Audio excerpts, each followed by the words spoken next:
હિસાબ? હા, અમારો છોકરો અમારા પૈસા અને આનંદીબેન હિસાબ માંગે. હા બોલો મારા દીકરા, હિસાબ તમને અમારે દેવો હોય. 22 તારીખે હિસાબ અડધો આપશું અને અડધો હિસાબ 29 તારીખે આપશું. આ અમારી ઈટુ લઈ ગયા, કારગિલમાં અમે ફાળો દીધો, એનો હિસાબ કોણ દેશે? આ હિસાબ તો અમારે દેવાનો છે. 22 તારીખે દઈશું અને 29 તારીખે તમને પૂરેપૂરો હિસાબ દેવો હોય અમારે, સમજ્યા? એટલે તમે તૈયાર જ રહેજો હિસાબ લેવા. અમારે હિસાબ દેવાનો જ છે. લે, સિદ્ધાર્થ પટેલ ને મળ્યા તો કે કોંગ્રેસના સિદ્ધાર્થ પટેલ ને મળ્યા. શું અમારા છોકરાને કોઈ કે જવું નહીં?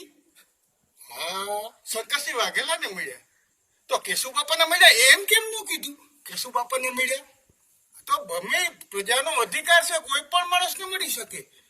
અને સિદ્ધાર્થ પટેલ તો પાટીદાર છે, મળે. એમાં શું અમારા છોકરાએ ગુનો કર્યો?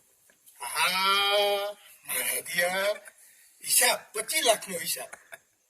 રિનોવેશન કર્યું. તેના બાપનું ઘર હતું, રિનોવેશન ન કરે તો શું ઝૂંપડામાં રહીએ, ફ્લાઇટમાં ફરે. તે ફ્લાઇટમાં જાય અમારો છોકરો. અમે પૈસા દીધા, અમારો છોકરો ભલન બાપા હજી દેવા.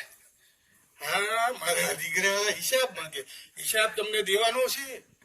22 તારીખે અડધો હિસાબ ને અડધો 29 તારીખે તમે હિસાબ લઈ લેજો અને પૂરો 25 લાખનો હિસાબ બીજી તારીખે તમને હિસાબ કમ્પ્લેટ મળી જશે. જય સરદાર. જય સરદાર.